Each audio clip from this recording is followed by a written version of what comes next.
Thank you for being here.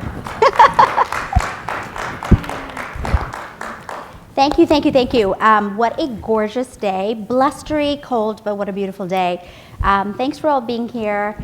We're so excited to say that we have actually managed to get through a whole season of Talking Food in Maine this year. This has been so much fun. So let's give us all a round of applause because we got through it. And what a great season it was, too. I mean, we started out with Susan Axelrod from Cultured Cheese. We went into some really yummy kelp talk with Brianna Warner. And then we went into Maine grains with Amber Lamke. And then we went all chocolate with Kate McAleer. And of course, we have to end with lobster. But not just lobster. We have the queen of innovation here with us today, and I'm going to tell you guys something. The fact that you took the time to come out tonight, you're going to walk out of here so inspired about your first, second, or your third act, no matter where you are in your life, because Cal is a testament to what it is to start from scratch with your second act and literally build an empire and exit out of it and sit here and be able to tell us about it is absolutely incredible. There's literally nobody that I can think of who's actually done that in the state of Maine and has lived through it to much success to be able to come and also share about it at this level. So I just want to say, personally for me, this was a no-brainer when I came up with the innovation theme for the series and women in food and innovation. Cal literally was the first thing that came out of my mouth. On paper, I said, all I have to do is go find her. And luckily, Cal and I have a little bit of history. About 10 years ago, actually 12 years ago, no, 10 years ago, I begged Cal to come and judge at the Clawdown in Boothbay. I don't know if you guys remember the Clawdown. It was a lobster bite festival. And I used to work at the chamber then, and so that was my event. I kind of conceived it with the chamber, and we went out and did it. And I remember Cal saying, absolutely not, I cannot do it. I have got to go to the fancy food show. And she was so focused on the business, and I so respected that. But if anybody knows me, you'll know I don't take no for an answer, so I went back the next fall, and I said, Cal, would you please come back and judge? And she said yes. And ever since then, I see her every 10 years. But that's okay, because every time we meet, we've grown. We love talking and catching up. And tonight, we're going to catch up at a whole different level, because it's going to be intimate, it's going to be fun and casual, and you'll see Cal, she's just, she's a breath of fresh air, and she is just so real, and there's no airs about her, and she's so incredibly humble.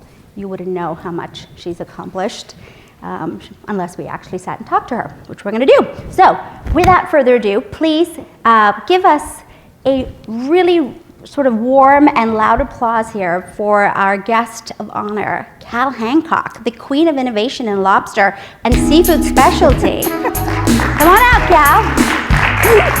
Thank you for joining us. Cool.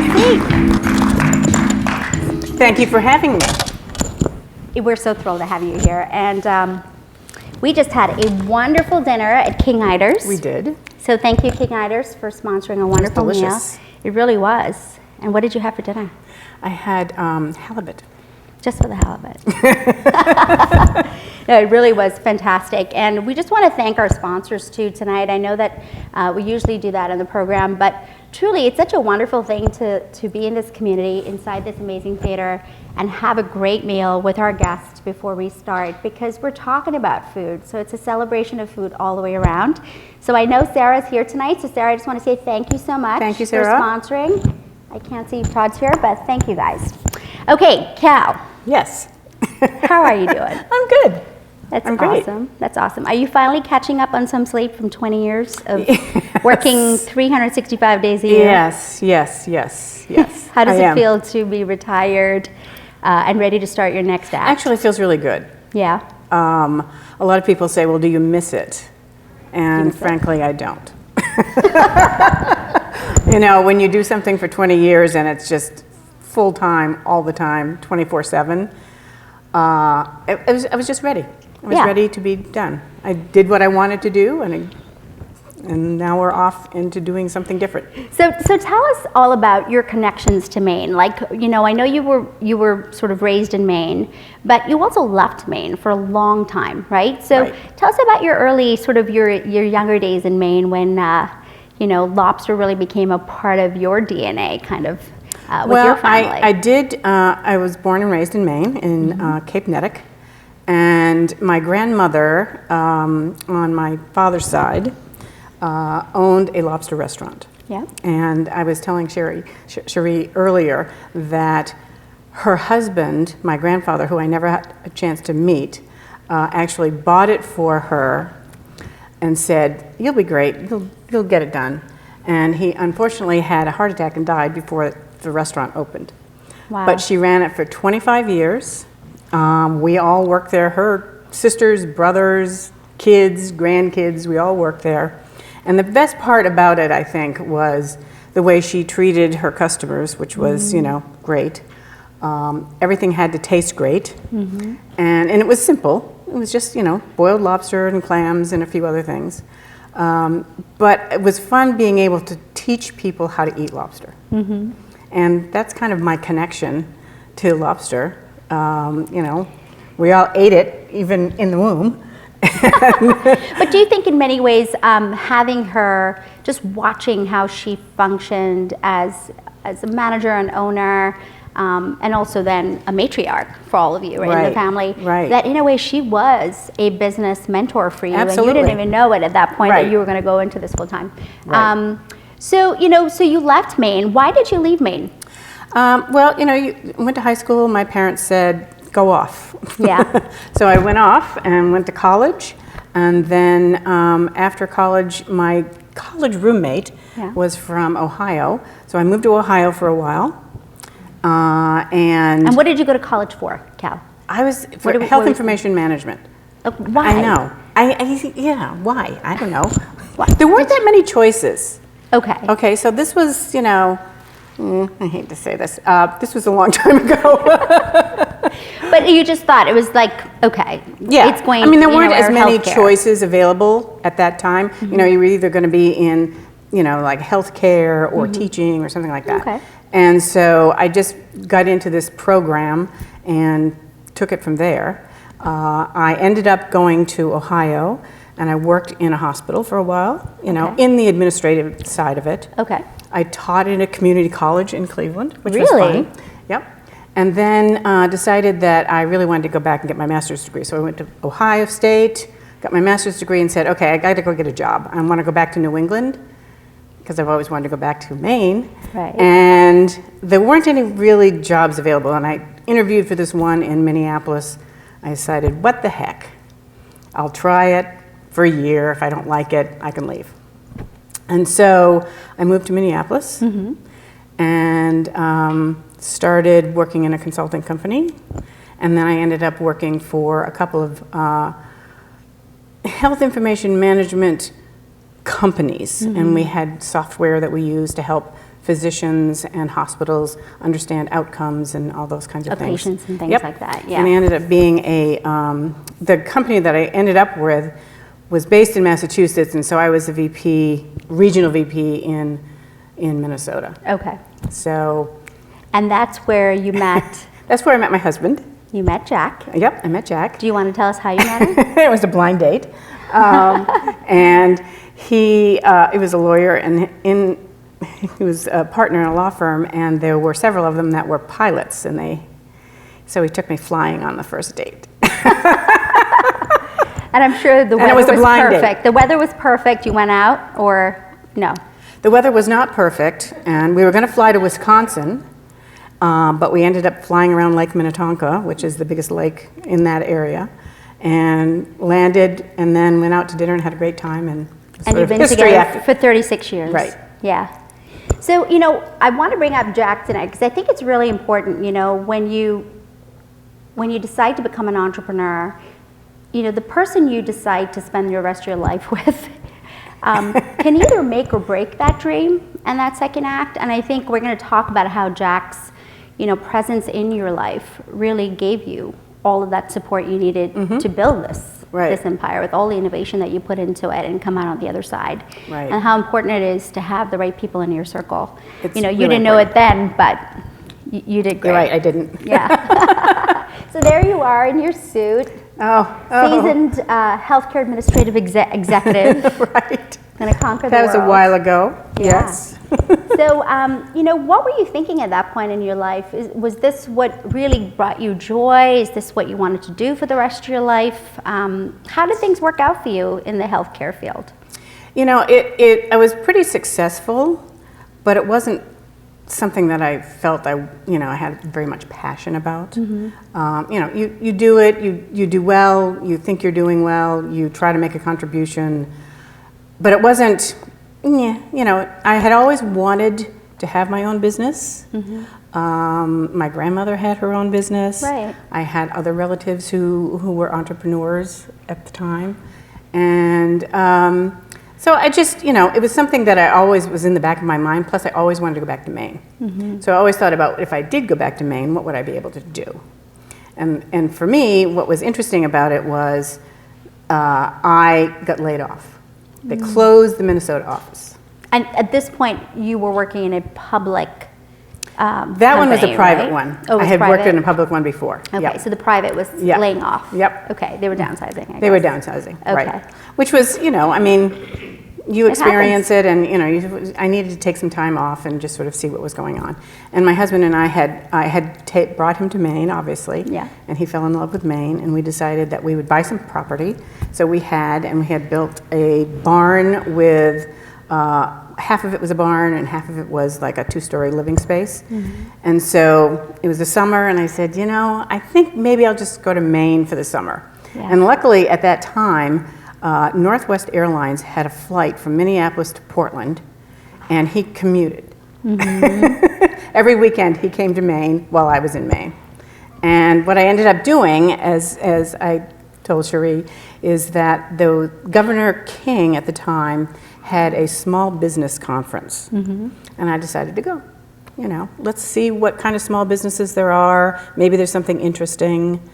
And there was a woman who owned a restaurant in Presque Isle, and she was selling, I don't know if she was selling her restaurant, but she was selling her recipe for lobster stew. Right.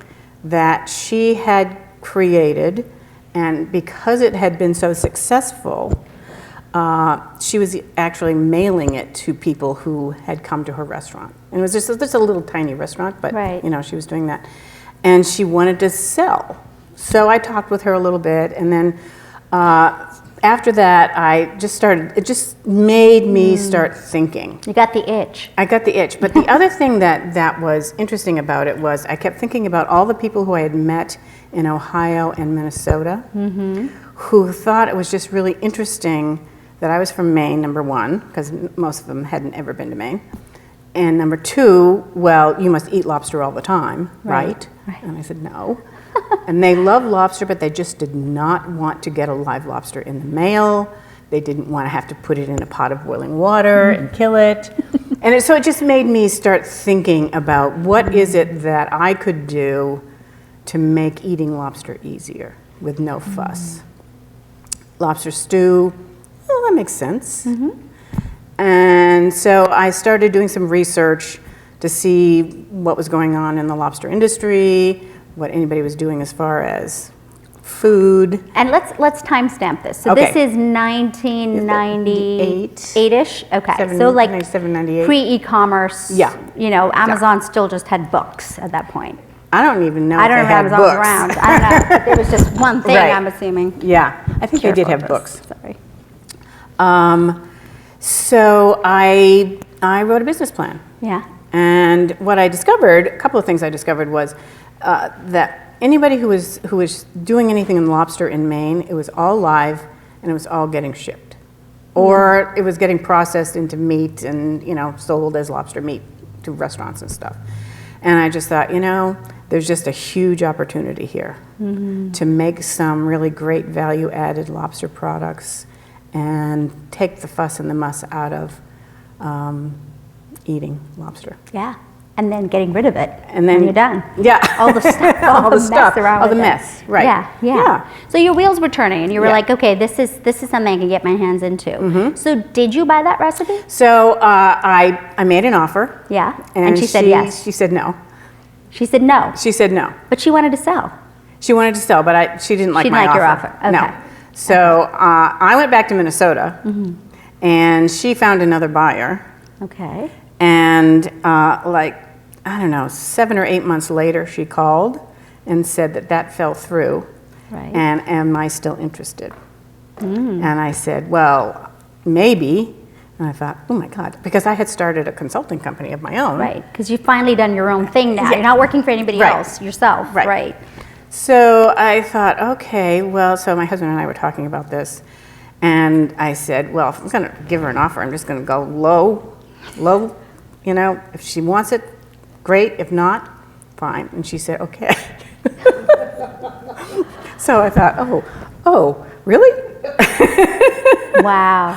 And so, yeah, it took a little soul searching because, I mean, we're living in Minnesota, we have a house, my husband has a law practice, I have this consulting business. Am I leaving? To start a lobster stew mailing business with no e-commerce. With no And how many e-commerce. emails did you have at that point from her? I'm not sure exactly. It was a few hundred. Yeah, and it was probably at AOL.com. Right. But still, I mean, when you think about what you had both built professionally, right? Just to think Yeah. about, I mean, you really were. Right.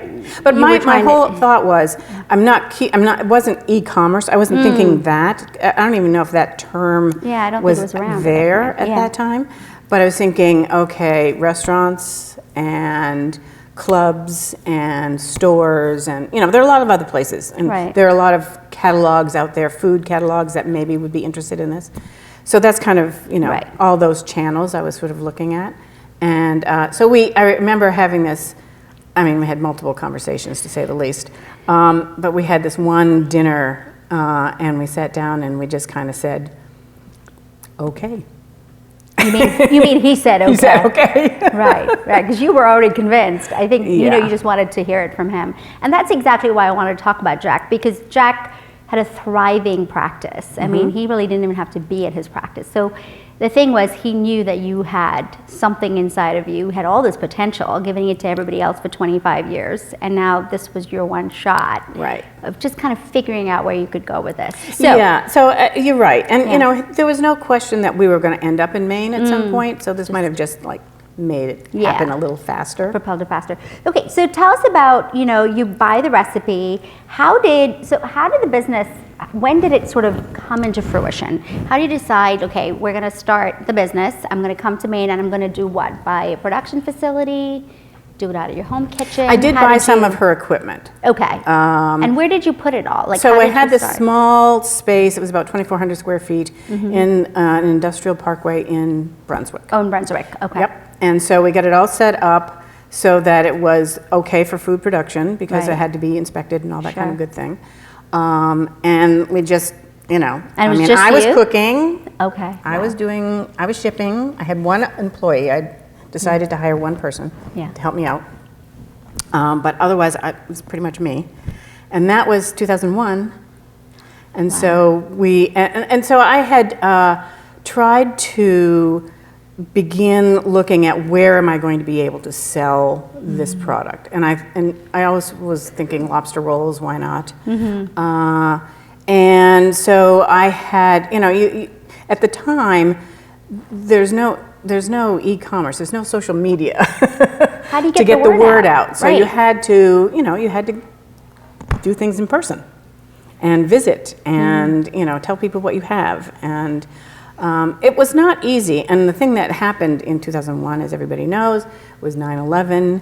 And so any kind of shipping stopped for a period of time. Right. But all of a sudden, people really wanted comfort food. And so the stew really sort of took off. And the other thing that happened in 2001 was I went to the New England Product Trade Show. Yeah. And it just happened that Williams-Sonoma, the catalog company, was there. Right. And they kind of liked it. And eventually, they basically bought for me to be in their holiday catalog for 2001. Wow, and this was like not even a year into the business. Yeah. You went into the show. That's a really good show. If there's anybody here who's ever interested in it's a really good show. it's a 30-year-old show, so it's seasoned. The buyers just put it on their calendar. They show up, and there you go. You met Williams-Sonoma, or rather they met you, which was great. Which is interesting that, you know, they're a California company. Yeah. And even though they would ship, you know, their catalogs all over the country. Yeah. And it wasn't just food, they had other things as well. But they wanted some things that were authentic. Right. And they liked it, so it worked out. Yeah. So what was the experience like working with, you know, a huge food company, like, not food company, but a huge company like Williams-Sonoma? It's a huge brand, and you're starting out and you're like, no, this is my brand, this is my baby. I don't want your stamp all over what I'm just starting to make. How did you deal with that? How did you have the confidence to look a buyer in the eye and say, I'll give you my stuff, but I want my face on it? Or how did you do it? What was your negotiation? I decided at the time, they did not want to put my face on it. You know, who was I? Right, to Williams. I mean, there was a brand name, right? But still, you know, but, yeah. You know, it was going to be under their brand, right? And I thought, well, you know, they're paying for it, okay. And it was stepping stone. So I knew that eventually I was going to have more products, and hopefully they would buy more products, and maybe somebody else would see that I was in Williams-Sonoma, or I could tell them that I was in Williams-Sonoma. There was no reason why I couldn't do that. Right. I mean, I can tell people that I was in the catalog. Right. So I decided it didn't bother me.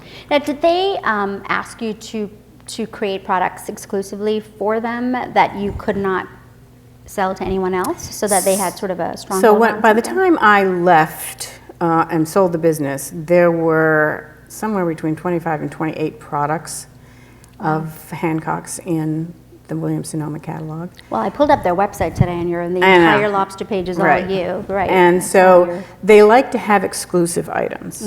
They didn't always have them, but if they wanted something exclusive, we would try to tweak a product a little bit to make it exclusive to them and not sell it to anybody else. Okay. Not every product was that way. Or for instance, let's say our lobster mac and cheese, we made it in a couple of different sizes, and they had an exclusive size. Right, and so it was only theirs. It was only theirs. Yeah. So it could be exclusive. Here's the lobster stew. There's the lobster famous stew. Lobster stew that you got a great offer on. Yeah. That went on to change the face of the business. So you started out with literally just 2 products. I mean, when you think about it, the 2 products that were just, you know, household products, and then you grew from that to like over 50 over the course of 20 years. Yeah. Okay, so tell me what happened in terms of the company that you had envisioned. You had said something to me the other day. It was very specific. You did not want to be, and what you wanted to be. Right. I did not want to be a lobster company. Right. And I did not want to be a frozen food company, because most of the products were frozen, except the lobster rolls were not. Right. Now, why is that? I wanted to be a specialty food company, and there are a couple of reasons for that. One is lobster and frozen food are both commodity levels, and they're just, the competition is crazy, and it's just a whole different world. And with specialty food, you could be exclusive. It's more of a niche. And I had gone to the Fancy Food Show, which is put on by the Specialty Food Association. It's an international show. It's only for the trade. It's not for the public. Right. But you go and you meet buyers, anybody who wants to buy your product. And they have how many shows? They have 2 a year. Yeah. And the one I went to was in New York. And so I visited the show in 2002 just to get a lay of the land, and decided to exhibit in 2003. And at that point, I had created the lobster pot pie. Oh, yeah. I have a picture of that. Do you have a picture? Oh, there it is, sorry. And so the lobster pot pie, and this is sort of how kind of niche-y it was. It's lobster, and one of the things about the products that I created is it has to have a lot of lobster, big chunks. You got to see it. You got to taste it. Yep. So in the lobster pot pie, it's just lobster meat in a sherry cream sauce. There are no fillers, there's no potatoes, there's no peas, there's nothing. And then the top is a buttery puff pastry, and then we have a little puff pastry cutout of a lobster on top. Yeah. And it's in a ceramic ramekin. Beautiful. So it looks like you did it yourself. Yeah, or you got it at a restaurant. Right. Right. So at the show, there was a woman who was working with me, and she was doing some marketing for me, and she said, well, you've got to enter the awards ceremony. And I said, no, I mean, I'm a brand new exhibitor. There have been people around here for years. And she said, no. And they had many different categories, and there was one that was like, I think it was a seafood category, meat, seafood, and something.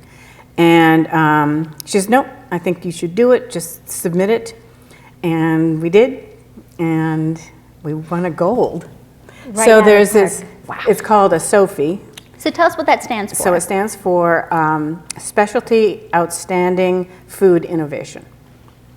And so there's these awards are given every year by the Specialty Food Association. It's international, so anybody who is exhibiting or who is a member gets to submit. And it's a big deal. It's like the Oscars. Yeah. It is. And even the award itself is heavy, and it feels like an Oscar. That's awesome. And how many Oscars do you have, Cal? We have 14 Wow. golds. 14 and 20 and 21 when I didn't own the company anymore.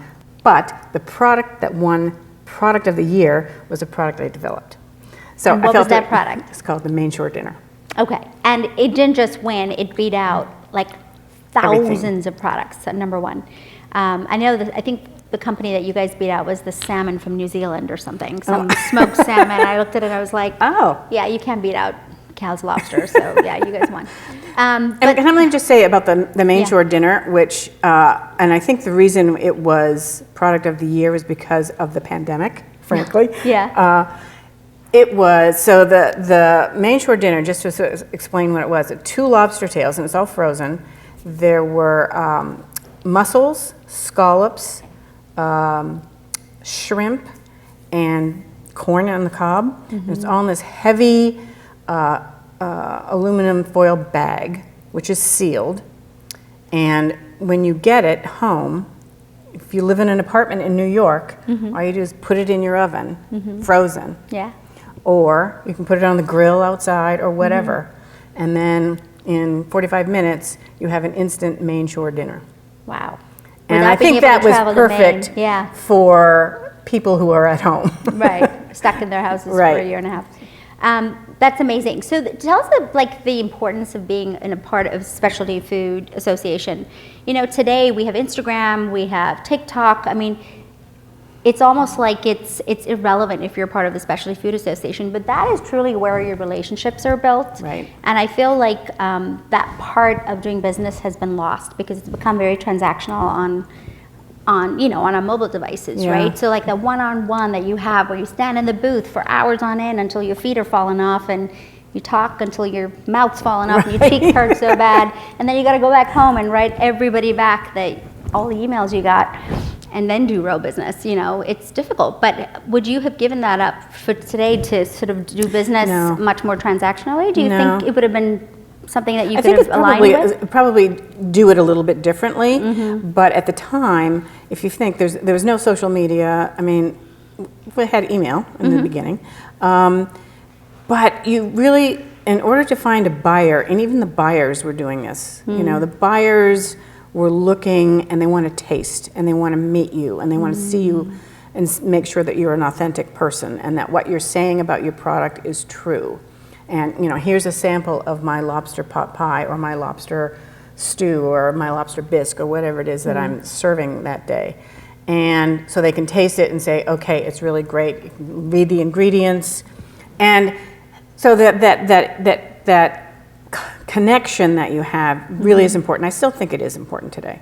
I really do. Yeah, because you're a maker. Right. Yeah. Right. And, you know, I'm a real person. I'm from Maine. I make this stuff. I can tell you where it comes from. I can tell you where the lobster comes from. It's Maine lobster. Because, invariably, there would be customers who would call and say, is it really lobster? Is it really Maine? Is it real?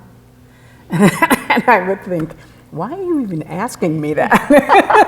Of course it's real. Yes, it came like 20 minutes after the boat. So, the thing about the specialty food company is that it really gave you your platform, and I think you leveraged it. You went on to do it almost every year. It's very expensive to do the show. So tell us how you kind of built your booth. You said you went from an 8x10 to it was a 10x10 booth, which we had for a number of years, and decided that we had a lot of products. And when you're trying to give out samples and talk to people, you just need a little more space. So we went to a 10x20, and it is expensive. Yeah. But we always looked at it every year to say, who did we meet this year to make sure that it paid for going to the fancy food show? And then some, sure. And then some. Yeah. And we met, every catalog company and email, e-commerce company. We were in Dina DeLuca, which is no longer, Neiman Marcus and Vermont Country Store and Kansas City Steaks, and you name it. Harry and David, everyone. Harry and David. Yeah. And then we met Costco there. And then we met the airlines. Yeah, we'll talk about that later. That's for sure. Okay, so let's talk about some of the quotes when you were reviewed, right? When you read this stuff, it's like, oh my gosh, they're talking about my business. You got a lot of press after you won that first gold. And I think the reason why it stood out was because you were very innovative in how you produced that product, and you kept it in line with a very high premium quality, not just what was inside, but just like eye candy. When they looked at it, it was like, wow, the packaging on the outside and then the actual lobster sitting on the puff pastry cut out. You really didn't spare any details, so it was a top premium product. So what was the quote you loved the most when you saw it reviewed? Because everyone loves a good review, Cal, we know that. The New York Times. The New York Times basically, and it was Florence Fabricant, who's been there forever. Yeah. And she talked about the first one she did on the lobster pot pie, which was great. Second one was for the lobster mac and cheese, and she called it cashmere quality comfort food. Nice. And I thought, that's perfect. That's exactly what it is. Yeah. Because it's premium. Yeah. And you're going to pay for it, but you're going to love every bite. Yeah. So it's going to be authentic. Yeah, it's going to be really good. That's awesome. So how did you get your products into the hands of the press? Were they coming to you for samples, or they came to you? Well, one of the things at the Fancy Food Show is there is a press room. Okay. And you are able to put your information in the press room. Plus, if you get an award, every year, if you exhibit, you can bring your awards with you and distribute, show your awards in your booth. Nice. So we had a lot. Yeah, by the end you had about 14 of them. So people would stop. Yeah. And then you'd contact the press ahead of time so to make sure that they would come. And you would want to contact as many potential buyers as you could so that they could come to your booth or meet with you in some way. So we always had a lot of press. Yeah. That's awesome. Yeah. So tell us a little bit about, you started sort of experimenting with all the different sort of lobster, ways you could use lobster and incorporate lobster. And you actually made a comment to me about how you could get your inspiration from cookbooks, and then you'd kind of put your Cal spin on it, right? Yeah. Because you always kind of envisioned it with lobster, and then, but what I thought was really brilliant about your lobster mac and cheese was how did you choose to make it versus the way pretty much all of us have eaten it for the most part? What did you put in it? Lobster mac and cheese wasn't a big deal. Yeah. When I made it first. And I remember because I was doing the 207 show. Yeah. We did a cooking show. And so I made it on that show. Yeah. And the thing about lobster is you want to be able to have ingredients with the lobster so it doesn't hide the taste. So I used mascarpone cheese, which is a very creamy Italian cream cheese. There's a little bit of cheddar in it. and some other things that I can't tell anybody about. Yeah. But that's what made it really delicious. Plus we had this panko breadcrumb with, like garlic and butter and some herbs. And it just like melts into it. Yeah. Yeah. Yeah. So you get that creamy taste, and then you get the little bit of crunch at the end. So now you're in Brunswick, or have you moved? I moved. So in Okay. 2004, we moved to a larger facility that was built for food production, which was Okay. great. You guys took that on, building it? No, Oh, it we was bought already the built. building. Okay. We bought the building. It was 6,400 square feet, Wow. which is perfect. Yeah, so you went from 2,400 to 6,400, and obviously from one other employee to, I'm hoping, Oh yeah, we 4 had, or 10 we had- or something. So we had a production crew, so that, so we had people who were making the product. We had another part of the building that was shipping, and a big giant freezer. And then we had the administrative offices where we had customer service and Right. my office and Jack's office, and so it was So- great. It was, you feel like you're moving into this big building and oh my God, it's going to take us forever to fill it up. Yeah, No, before you know it. yeah. You were always like, we need more space. Yes. We need more space. Yes. So when you were thinking about the business and how to grow it out, right? Like you started out with the lobster stew and the lobster rolls, and then you had Williams-Sonoma come into your life and you kind of expanded even more with product development. But obviously that can't be your bread and butter, right? Like your Right. one big holiday catalog Right. can't really do the trick. So you want to keep your employees. So you had to like really think through strategically, how am I going to keep these people employed? They're clearly very talented. You've assembled a great team, but they're coming and going seasonally depending on what's going on with the holidays. So how did you figure that out with Jack when you were thinking about how to I mean, that was something grow? that clearly, especially with Williams-Sonoma, I mean, their biggest push was holiday, Yeah. The Christmas holiday season. And then it kind of dropped off. Any holiday, we would always try to either send out a postcard to people or we would figure out, eventually, with a website, we would send out emails and that kind of thing, promotional emails. But it was one of those things where it's like, okay, we need more business, not only more catalog business, but maybe we could be in a retail store. So, that was always one of the plans, was to be in a retail store.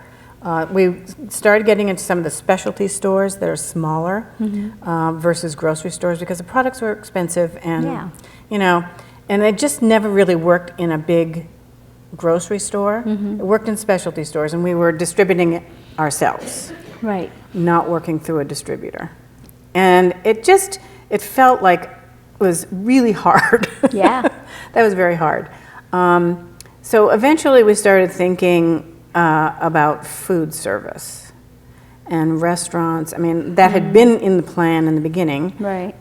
But we started thinking about, would restaurants want to buy this? Would clubs want to buy it? Right. Would bars want to buy it? Gazpacho. So we had lobster gazpacho, we had lobster grilled cheese, The risotto is. we had big lobster hit. risotto, we have oyster stew, we have, we kept building, and Yeah. with the mac and cheese, we could make a big, giant pan full of mac and cheese that could be used by a restaurant and that kind of thing. Oh, for sure. Yeah. And then, I don't know if you want to get into this now, but Yeah, sure. this is Absolutely. where we met the airline broker at the Fancy Food Show. Right. And someone had sent the president of this brokerage our lobster mac and cheese. And so she came to visit and she said, I think we'd like to see if we can get it on one of our airline partners to see if they would serve it. And it would be for first class. So we started working with Delta Airlines. Yeah. And I learned so much about airline food, because when you're at 30,000 feet, you lose 30% of your taste. That's wild. So tell us why Yeah. that even happens. Did they explain that to you? Because you were telling me I don't about know. the whole Delta kitchen, Yeah. itself. Tell us about what that was like. Well, and we worked with this chef at Delta who was great. And, we had samples going back and forth all the time. And so if you were to taste our mac and cheese on the ground, in our kitchen, it was salty. Yeah. Wasn't. You wouldn't want to eat But it. if you were tasting it at 30,000 feet, it was great. Wow. That's so why you cool. always have a sauce Yeah. in anything that you eat on a plane, or at least you used to. And that's why you're so dehydrated when you get off the plane. Yeah, exactly. Because you're like sucking the water down. I with all honestly the don't. I'm salt. sure there's some scientific Yeah. reason for it. I don't necessarily know, but they did have this facility at Delta that simulated being at 30,000 feet, so they could test it. They didn't have to like take it up in the plane. Yeah, That's it was so cool. wild. So how are you doing it? Did you test out the recipe with them, figure out what sodium level, and then just replicate it in your test kitchen, and then produce it? Yeah, and then they had to test it, and there were a couple other things that we added. We added a little wine, and I can't remember what else. Interesting. Yeah, so it was really interesting. But the other thing that happened was they wanted an individual serving, Of course, first class. and so they sent us their plates Yeah. and said, "It has to fit on this plate." And what the other thing that has to happen is it's going to go on the plate frozen, and then they're going to put it in their ovens in the plane, and then at some point in time later, they turn it on whatever temperature it was, and they usually made it like 275 or something like that. It was really interesting. There was this woman that we worked with in the brokerage, and she just knew everything. So I learned so much from her. And so it's just a lot of experimenting, but we figured it out and it worked. And so we had these individual servings that were in these little containers and packed it all up and sent it off to the warehouse. And they did their thing, and That's amazing. So we were on Delta, we were on American, we were on United for a long time, and it was great. And that's brilliant that you've figured out a whole new vertical in your business. Yeah. It happened by chance, but you leveraged it. Right. And you totally it figured is it one out. of those things where, people always have said to me, did you think you were going to be this successful when you started? And I said, well, that was the plan. That was the plan. Yeah. I had said I was going to do all these things, and I didn't necessarily know how I was going to get there, but that was the plan. And Yeah. so, airlines and cruise lines and whatever. We never were on cruise lines, Yeah. but that's okay. Yeah, you did. We did okay. You did the air show, yeah. So, I would really want to talk about, now what dinner was that? That's the main shore dinner. That's the shore dinner. So that's the pandemic fix. Right. But who is this handsome guy? That's Bobby Flay. He is. And how did he walk into your life? Well, it's a fancy food show again. Somebody you go. approached us at the booth and said, well, we're doing a new show about innovative food in New England. Yeah. And we want to know if you'd like to be part of it. And I thought, Innovative food in New England. in You New mean England. outside from a lobster roll? Is that what they were well, trying I to guess intend? that's, it could have been anything. We weren't really sure. I mean, they And were New talking to other England. people. Okay. I mean, it could have been haddock. Yeah. But And did they say they were the Food Network when they came up to they you? did. Okay. They did. Yep, I knew it was the Food Network. And actually, when you say that, the people who came were not necessarily, they were the producers. They weren't the Food Network, but Yeah, they hire up. They production hire up, companies. right. Yeah. And so we said, okay, let's talk more. So we talked more about it, and we agreed that this would be kind of fun. Yeah. And they claimed they were going to go to a couple of other places in New England to do some other shooting. So we said, okay, fine. And they came for 2 days. We took them out in a lobster boat. They came to my house, which was the test kitchen. And what did you make them? I made them the lobster mac and cheese. Okay. And that's what they were interested in. They were Okay. really interested in the lobster mac and cheese. Yeah. And they said, well, what we want you to do on the second day is to make your lobster mac and cheese for some friends of yours and anybody else you'd like to invite to, at this restaurant. And the restaurant was closed, but, And they picked the restaurant. They picked the Yeah. restaurant and they picked the scene. And I said, that's not really what Maine people do. We don't say, hey, this is great, you gotta have it. It just felt odd. Yeah. But I went along with it and we said, okay. And I invited some people to come, and lo and behold, they had invited people to come. Right. So there are probably 50 people, not a lot, but you know, enough. In this restaurant. In this restaurant. And so I was going to make the mac and cheese. And then I was there, and there was a fellow with me who was my executive chef, who was great, had been with us for quite some time. And so he and I were working it together. And all of a sudden I looked across the room, and here's Bobby Flay walking toward me. And I thought, what is he doing here? Is he just helping with the Food Network people? I mean, I didn't even think. Yeah. Did you know the show was out at that point? I knew the show was out, but I hadn't really seen it. Right. And so I said, and he walked over and he said, "Hi, I'm Bobby Flay." And I said, "Hi, are you here to help?" And he said, "No, I'm here to challenge you to a throwdown, a lobster mac and cheese throwdown." And you said what? And I said, "Okay." I mean, what do you do? I mean, they're filming. They're filming. You can't They're filming turn around this whole and thing. go. You can't say, "No, we're not doing that." You just can't. That's hilarious. So it was, you know, from that point on, it was, I don't even know where my head was at that point. You know, but we made it. Right. And what they had done, and so then two guys came in, and they were the judges. Okay. And neither one of us, he hadn't met them, I hadn't met them. Right. One was the head of the Southern Maine Community College culinary program, and the other one was a lobsterman from Portland. Yeah. And they were the judges. That's perfect. And they did blind judging. Yeah. And it was really fun. I mean, if you go to the website, HancockGourmetLobster.com, you can find the whole show, which is a whole half-hour show, free to me at the time. I mean, talk about publicity. That's how I found you, Cal. Yeah, I mean, we that was watched you huge. at 2 o'clock in the morning when it aired. And my husband and I had just moved to Maine. We had a little baby, so we were up every 2 hours.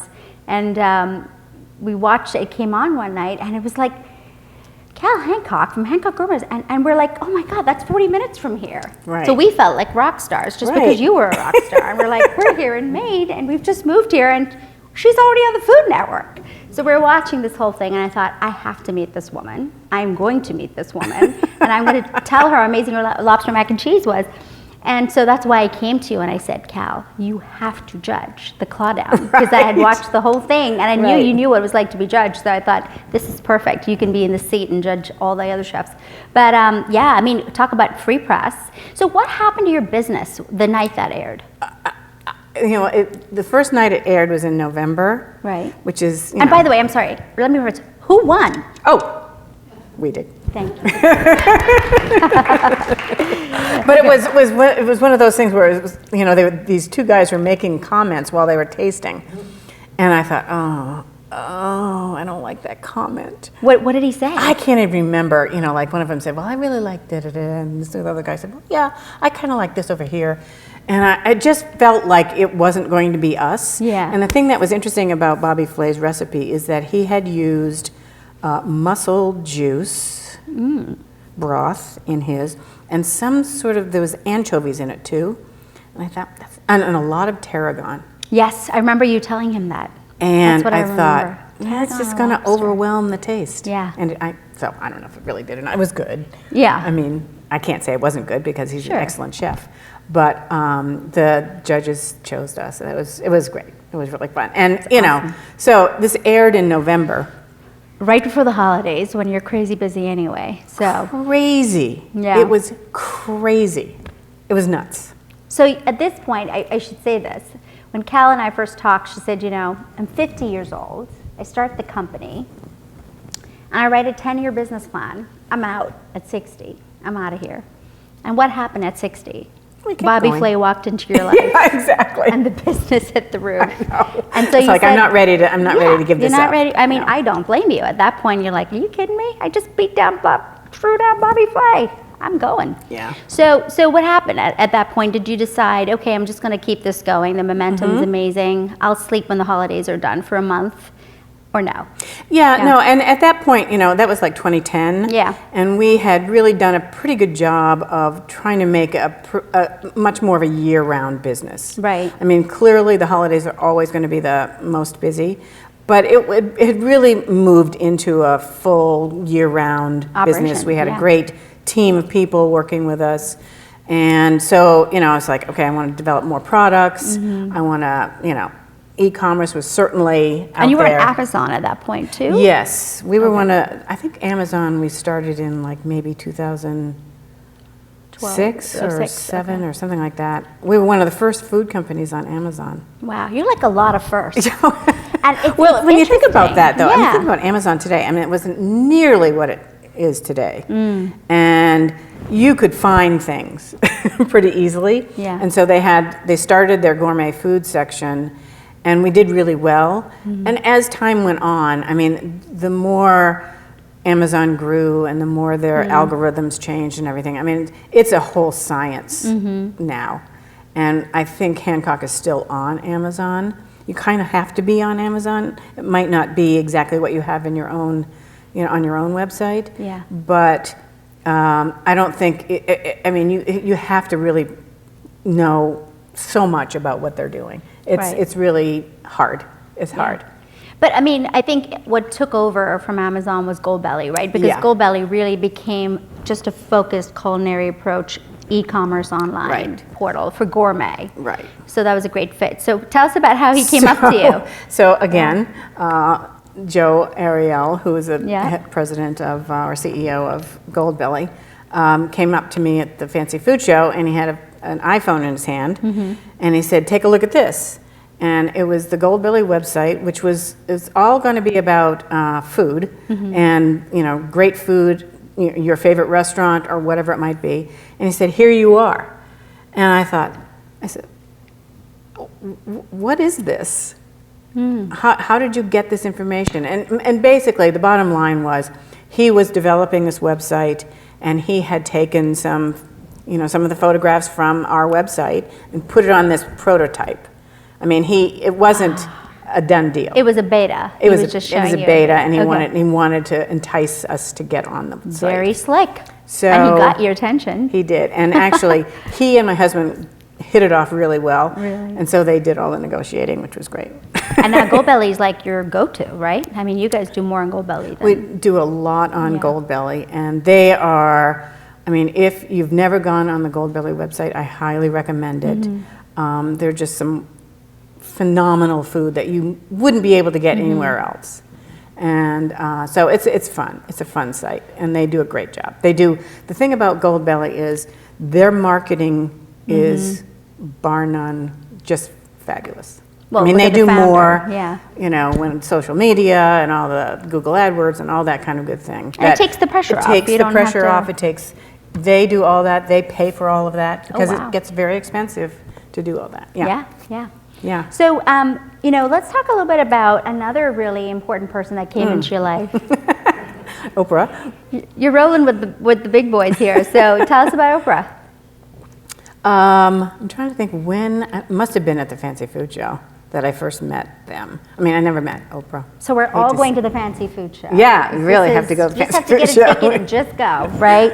Even if you're not going to... Can we get tickets and go? You said it's not open to the public. Yeah, you can go. Sorry. I can go. Okay. You can go. Yeah, because I'm a foodie now. Right.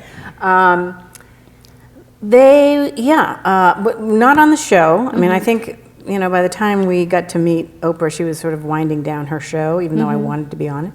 But they asked us to be in the magazine. Yeah. And I got to know the creative director really well. And the first product was lobster rolls, and they did a whole page of, lobster rolls, which was great. And then, and that sort of took off. It's crazy. Yeah. And we were in it like 5 or 6 times. Wow. Just like that. And it was really fun. It was great. I've heard that she's absolutely obsessive about truffle, yes. popcorn truffle. Yes. So I heard that you created a bit of a truffle experience for her. We did a truffle lobster mac and cheese. Yeah. Which is good. It's delicious. Amazing. I'm not a giant truffle fan. Yeah. But when it was Oprah subtle wants enough it, that it was, you could taste the truffle without it taking over. Yeah. And she really loved the lobster mac and cheese. And we made it in ramekins so that it was a little bit special. And so that was fun. And then I think the last one that we did for her, was the lobster, we did a mini lobster grilled cheese Oh yeah, nice. I've seen with those. sourdough. Oh my God, they're so good. Yeah. They're really good. So, Cal, when you got home from cooking all day long at the facility, what Yeah, but did I you didn't make cook all yourself? day long. You didn't cook all day long. You told everybody else to go cook all day long. No, I mean, in the beginning, I did a lot of the cooking, but then, I got a team of people who did most of it. However, and I'm sure all of them would say to this day, they didn't like it when I came into the kitchen because I wanted to taste everything to make sure it was going to be okay. Right. And I did. Yeah. So Kevin Messier is your chef, executive chef. And he speaks very highly of you, even though you're no longer there. He always says it was the olden golden days when you and Jack were there, because they reached out to me to do a product, which is the lobster makhani with my sauce. And I was so blown away, and I want to talk about this because it's one thing to build a table for yourself where you sit at the head of the table, right? And you did that for yourself, which I think is very impressive. But then you handed it over to another female leader who had been by your side, gone to all the fancy food shows, really kind of helped you build the brand of the business. Yep. And you were loyal to her, and you walked away from the company and you said, here you go, Amber, I'm going to give you, sort of my spot, because she really did know the business well and she understood the business. She did. And the new buyer wanted her to be in that role as well. Right, so she was the GM when you left. And tell me what it's like to build another leader within the company, and how important it is not just for women to have a seat at the table, but then to also move over and add another one there for another female leader within the organization, right? It's Tell us a little bit really about important, especially in, we were in the specialty food business, but we're also lobster, and the lobster business is fairly male-oriented. So it's nice to be able to not only have, when you start a business, you do it all, and you realize you can't always do it all. And so over time, you let other people do it. And you want them to do it well, and you let them do it. You say, here's how I want it to be done. And Amber did a really wonderful job of being able to take on a lot of the things that I was doing, or, go ahead, do it. That'd be great. If you would please do it. Yeah. And so the funny thing about Amber is she's not here today. She was actually going to be a part of our talk at one point. She's moved on now. She's doing her own thing. She wants to go figure out her own voice. But she reached out to me on Instagram and she said, I really love your sauces. And usually I never talk about my stuff at the business when we're talking about food.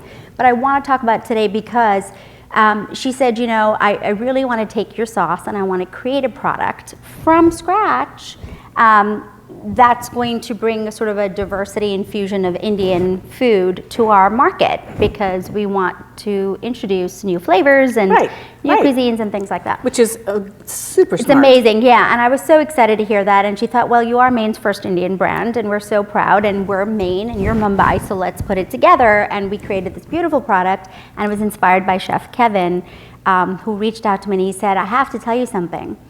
You know how it is when your boss comes up to you and asks you to do something and you're like, ugh. So she came and she took my sauces and she put them on his table and said, figure something out with that. And she walked away. And this guy, he's won how many Sophie Awards, how many products he's created with you? And he's looking at it going, great, so now I gotta do this because she's asked me to do it. So he opens up the jar of makhani, which is like the butter chicken sauce. It's very spicy and delicious. And he took one smell of it, like a whiff, and he said, my mouth started puckering and watering. And he said, I knew I could not replicate that. So he said, I just wanted to make sure that when we created this product, that we would do an Indian style of a bouillabaisse with your amazing product and take my sauce and infuse it into that. Not take the sauce and dunk it in there, but just some lovely flavorings. And it was so great because they reached out to me and I thought, wow, this is great. I said, could you please put my branding on it? Yeah. And she said yes. So explain what the product is. Yeah, so the product is essentially all of your beautiful lobster, your mussels, your shrimp and green beans, and a basmati rice. Right. And my sauce. It's infused into Kevin's signature sauce from, it's the lemon and the parsley and all that. And you know, it was great because what they did was they didn't just say, hey, we want to take your sauce and white label it, put our stamp on it. They said, no, we really want to celebrate diversity in Maine. We want to celebrate what you're doing and bringing to Maine. So we're going to put your image, your photo, your branding, your whole story on the box. And it just blew me away because that to me was what Williams-Sonoma was not offering you. Sure. And yet you paid it forward down the road and you offered it to me. And I just thought it was really, really exemplary of the kind of leadership you curated there and how you're really not just paving a seat for Amber, but also for me definitely. to promote my work. So, and that's so important. Well, and it's really, you know, I mean, I think it's something that people in Maine are really do well in terms of really helping not only entrepreneurs and people who are coming up in the ranks, quote unquote, but in particular women who have great products, and why not? Yeah. I mean, it's a really is the good ethos thing. of Maine. I think we talk about it every single time we do a talk like this. We sit here, whether it's with Amber or Kate, whomever, we've all talked about how someone else has lifted us up, you know, and how important it is, and that's how we all rise together. Exactly. So, you know, on that note, I do want to ask you, oh, look at that. That's absolutely gorgeous. The lobsterman's catch. Right. Yep. So now, that was for 4 people. So that's, you know, it's beautiful. huge. It's giant. I love how that's shot. Yeah. And look at this production line. Wow. I know. Now, is that for the first class? No, I think those were, that one is, I don't know what they were. But that's amazing. We would do that kind of a production line for almost all the products. Yeah. That's crazy.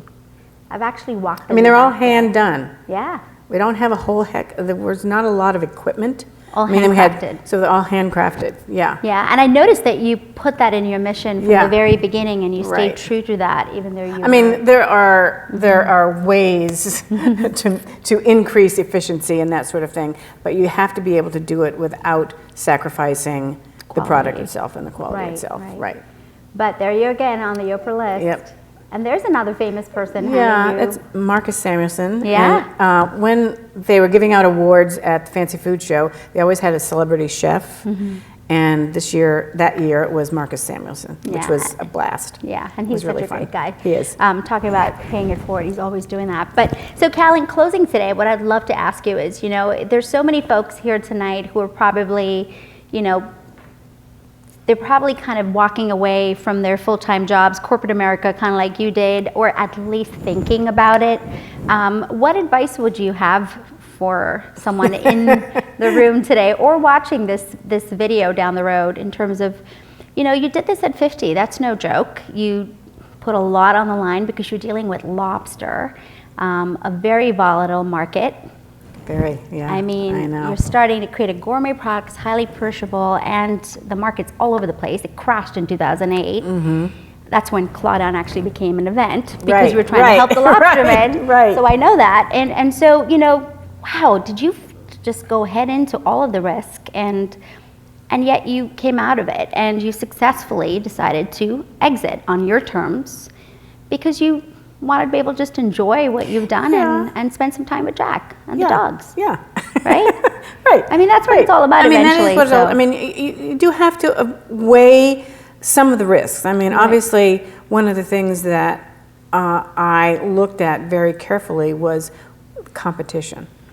Because there's a lot of competition out there I mean, today in the lobster world, the value-added lobster world, there's a lot more competition. But there wasn't then. Right. So, you know, you have to look at all those things. And you know, people talk about a business plan and that sort of thing. It's really important. It makes you think through things. But at the same time, if you really want to do it and you really have the heart and the soul and the passion to do it, then I think you need to do it. Yeah. So you're not all business plan forward. It's like the passion and the focus could actually make I mean, up I've known for it. people who, you know, have a business plan and they do the business, but there's just like no passion. There's no passion. Yeah. I know. I mean, maybe they make a lot of money, so what? I mean, they're not excited about it, and I was just always excited. Although I did exactly what I said I was going to do and was happy that I did it. And you know, you get to a point at my age where you say, been there, done that, I think we're done. Yeah. And it's good to know when you're done. Yeah. Yeah. Yeah. I mean, we could have gone further, but I probably would have died first. No, we don't want that. But what I love about this is that Jack was there with you at the very beginning, and Jack is with you at the end, and now the new beginning of your lives together. I'm assuming he's retired. So what's your third act? Good question. I'm not done. Oh, I didn't think you were done. I just said third act. I know. Yeah, but something a little bit less stressful. I'm working with the Maine Center for Entrepreneurs. So I'm a mentor for people who are starting businesses or they're mid-business and they want to grow, and it's a great organization, and I'm having a lot of fun with them. And there are a bunch of organizations like that in Maine, which is really great in terms of helping young entrepreneurs or even older entrepreneurs who are looking to either start a business or build a business from something that... At 50. Like you, and exit in, and it doesn't have, I mean, you can be young, you can be mid-age, whatever. It doesn't matter. Yeah, that's the one great thing about this state. I always say this over and over again, is that this is the one state where you start a business and you fail, it's absolutely fine, because someone will mentor you and take you to the next level with your next venture. And you don't ever have to look back. You can always look forward, because you've got Top Gun, and you've got Big Gig, and you've got Dorigo Labs. You've got all of these different places that have resources for you. And that's why I thought we would end this series with Cal, because Cal really has done it all. You know, you maxed out everything you could, full potential in your lane, and you stayed in your lane. And that's really, you diversified your channels, but you stayed in your lane. And sometimes it's really important. I think the best advice I ever got is don't know what you want to do, know what you don't want to do. Yeah, that's a really good point. Equally important, because when you start out, you want to just conquer the world and do it all, and you lose focus. And I love that you always kept focused. Well, just a quick story, because one of the things that we did when we were working with Costco is they wanted to dumb down the product of lobster pot pies. And I thought, I don't know how to dumb down my product. Yeah, what's dumb down? Making it cheaper. No, like what were they asking you to put other stuff in there? They were asking to make it like a lobster chowder pot, the potatoes and peas. Yeah. So we did it, and it was a flop. We did it for them in a different brand name, not under Hancock. Yeah, you were careful. I was careful about that one. Yeah. So that's staying in my lane. Right. So that I knew that the Hancock products had to be perfect, but a Costco product didn't work very well. And knowing what works and what doesn't work, and knowing it's okay to try it. And it's not always going to work, and walk away and be okay with that. Yeah. So I'm actually going to open the floor for questions, because I think this might spark some ideas and questions in others here today. So I'm going to give you guys the floor. The one thing I'm going to just ask you is, when you ask the question, Cal's going to repeat it, because we're filming it from the camera. So does anybody have any questions for Cal? I know you have questions for Cal. That's okay. Yes. Hi, Cal. Did you know that the McCartney dinner, or the McCartney dinner, has actually been submitted for the Sophie Award this year? So this is Sandra. I know Sandra. Hi, Sandra. She was saying, do I know that the McCartney dinner was being submitted for a Sophie Award this year at the Fancy Food Show? And yes, I did. Oh, how exciting. Yes, so it's very exciting that it's being submitted. So I think that happens in a week from now?